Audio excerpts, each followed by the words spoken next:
Wait. Eyebrow draw করতে কি সমস্যা হয়?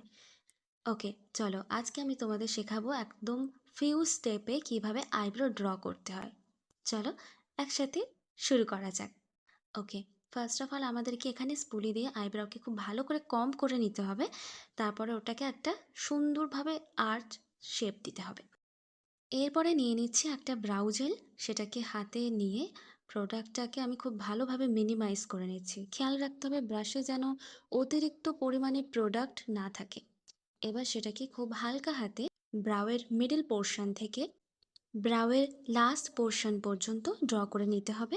এরপরে এক্সেস যা অ্যামাউন্ট থাকবে ব্রাশে সেটা দিয়ে হচ্ছে কি আমাদের আইব্রাউর যেখানে যেখানে গ্যাপ আছে সেটা ফিল করে নিতে হবে। নাও ভেরি সিম্পল, স্পুলি দিয়ে এবারে একদম ফ্রন্ট পার্টটা আমাদেরকে কম করে নিতে হবে। দেন যদি কোনো ভুল চুক হয়ে থাকে কনসিলার দিয়ে হাইড করে নিতে হবে, ব্যাস, ইজি। দেন ওটাকে করো ব্লেন্ড, ব্লেন্ড করার পরে দেখো একদম পারফেক্ট একটা আইব্রাও পেয়ে যাচ্ছে।